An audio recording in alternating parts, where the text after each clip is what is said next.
Movie का start शीता-नो की कहानी से होता है जो रात में चलती थी। इसकी कहानी रोते हुए बच्चों को सुनाई जाती है और रियल की दुनिया में शैतान पाए जाते हैं और ऐसा ही कुछ शीता-नो की कहानी में हुआ था। फिर दो बच्चों को दिखाया जाता है जिनका नाम मिशा और सारा था, जो लोगों को अपना मैजिक दिखाकर इनसे पैसे लेते हैं। मिशा के अंदर कुछ ऐसी शक्तियाँ पाई जाती थी। सारा मिशा की शक्तियों के बारे में लोगों को बताती है कि ये कोई भी दरवाजा या हथकड़ी आसानी के साथ खोल सकता है। फिर सारा मिशा को बैग में डालकर इसे बंद कर देती है। वहीं खड़े लोग सारा को कहते हैं कि इसे छोड़ दो, ये मर जाएगा। फिर एकदम से मिशा इस बैग से बाहर आ जाता है, जिसे देखकर सब तालियां बजाते हैं और खुश होते हैं क्योंकि ये दोनों मैजिक कर रहे थे और इसके बदले लोग इन्हें पैसे देते हैं। वहीं दो औरतें खड़ी थी जो देखने में काफी मशकूक लग रही थी, जैसे वो किसी की तलाश में हो। फिर ये दोनों बहन भाई जंगल में आते हैं। दूसरी तरफ कुछ लोग मलका एलिजबेथ की स्टोरी पढ़ रहे थे। वो कहते हैं कि रात को भेड़िया आएगा, वो इन बच्चों को ले जाएगा। रात में ये दोनों बहन भाई सोए हुए थे। सारा को एक डोना ड्रीम आता है जिसे देखकर वो डर से उठ जाती है। सारा झोंपड़ी से निकलकर बाहर आती है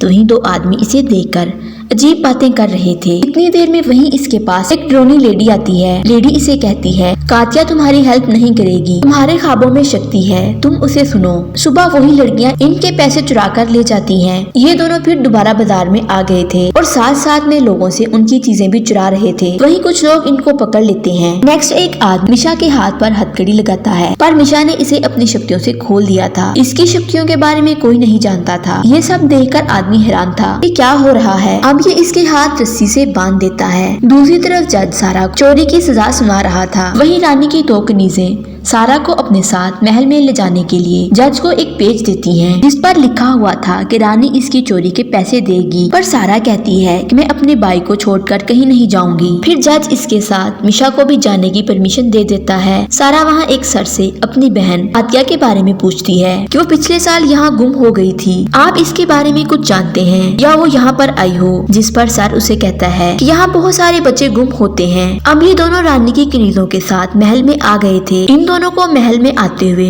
रानी ऊपर से देख लेती है। महल देखने में काफी डरावना लग रहा था। पहले ये इन दोनों को नहलाते हैं, फिर इन्हें जूता पहनने को देते हैं। इन लोगों को जूता पहनने की आदत नहीं थी। यहाँ और भी बहुत सारे बच्चे थे, सब मिलकर खाना खाते हैं, पर इन दोनों को यहाँ का खाना पसंद नहीं आता। रात में दोनों बहन भाई यहाँ से जाने का सोचते हैं, पर सारा कहती है कि यहाँ से वापस जाना इतना आसान नहीं है। सारा मिशा से कहती है कि मुझे ऐसा फील होता है कि कातिया यहाँ पर है और हमें इसे यहाँ से ढूंढकर जाना होगा। सुबह इस महल के सभी बच्चे काम करने पर लग जाते हैं।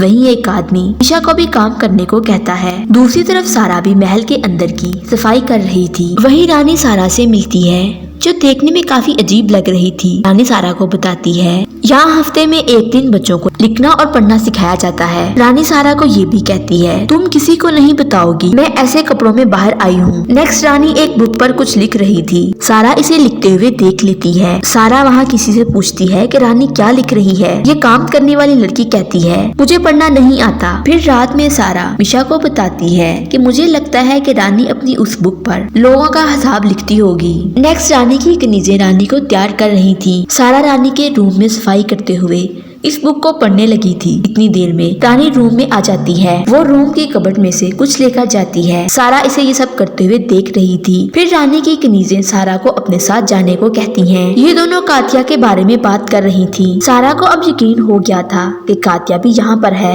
दूसरी तरफ मिशा पानी में कुछ फेंकता है तो उसे एक अजीब सी आवाज सुनाई देती है। इतनी देर में एक आदमी इसे आकर पकड़ लेता है। इधर रानी सारा को अपने साथ रहने को कहती है क्योंकि वो आम लड़कियों से ज्यादा खूबसूरत थी। रानी सारा के लिए नए कपड़े भी बनवाती है। सारा रानी से कहती है कि पिछले साल एक लड़की गायब हुई थी जो मुझसे बड़ी थी, क्या पता वो यहाँ पर आई हो। रानी ये सुनकर हैरान थी और कहती है कि रात में गुम होने वाले लोग मेरी जिम्मेदारी नहीं है। दूसरी तरफ जंगल में कोई आ रहा था। रात में सारा मिशा को बताती है कि मैंने आज इन लोगों से कातिया का नाम सुना है।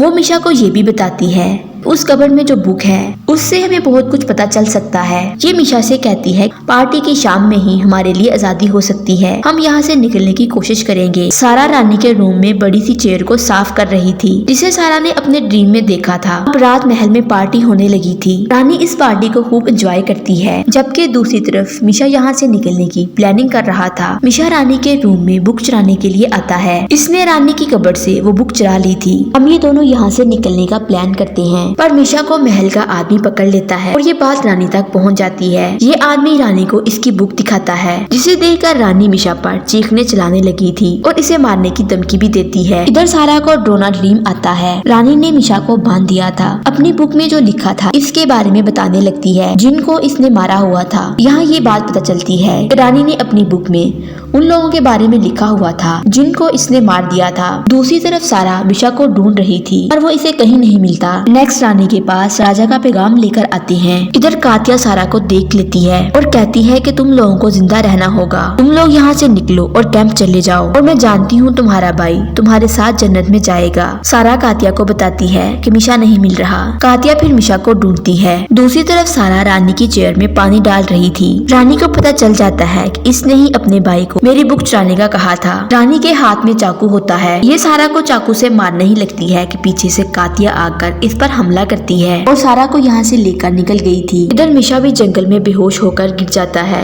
लेकिन वही ऐसे लग रहा था कि जैसे उसे कोई उठा लेता है। इधर मिशा जज को आकर बताता है कि महल में रानी लोगों को मार रही है, पर जज इसकी बात पर यकीन नहीं करता। फिर वही एक आदमी आकर जज को सब कुछ बता देता है और अब जज को इसकी बात सुनना ही पड़ती है। इधर रानी ने सारा को चेयर के ऊपर बांधा हुआ था। सारा रानी को बताती है कि तुम पत्थरों में बंद थी, तुम पर रोशनी नहीं पड़ती थी। ये सब सुनकर रानी को गुस्सा आ रहा था। वो सारा को चाकू से मारने ही लगती है और बाहर महल पर राजा के लोग हमला कर देते हैं। यहाँ ये बात पता चलती है इस महल में सभी लोग मरे हुए थे और जिंदा लोगों पर जुल्म कर रहे थे। राजा के लोग सब लोगों को मार देते हैं। रानी सारा को मारने ही वाली थी। राजा के आदमी रानी पर हमला करके इसे दूर फेंक देते हैं और मिशा सारा को बचा लेता है। ये सारा की रस्सियां खोल रहा था कि रानी मिशा को चाकू मारकर इसे चेयर में गिरा देती है। एक आदमी इन दोनों को अपने साथ ले जाता है, पर रानी और इसकी क्रीजों को बांधा हुआ था, ऐसे जैसे वो मर गई हों। ये लोग इस महल से बाहर एक खुली जगह पर आ जाते हैं जहाँ काफी सर्दी थी। मिशा बहुत जख्मी होने की वजह से मर गया था और सारा अपने भाई के लिए रो रही थी। यूं मूवी का एंड हो जाता है। वीडियो अच्छी लगे चैनल को लाइक शेयर और सब्सक्राइब कर दे। बेल आइकॉन को प्रेस कर दे ताकि हमारी हर आने वाली वीडियो आप तक पहुँच सके। और मेरी आप लोगों से एक रिक्वेस्ट है, हमारे चैनल को 2% लोगों ने सब्सक्राइब किया हुआ है, जबकि 97% लोगों ने सब्सक्राइब नहीं किया। उनसे भी रिक्वेस्ट है हमारे चैनल को सब्सक्राइब कर लें। आपकी सपोर्ट हमारे चैनल के लिए बहुत अहम है।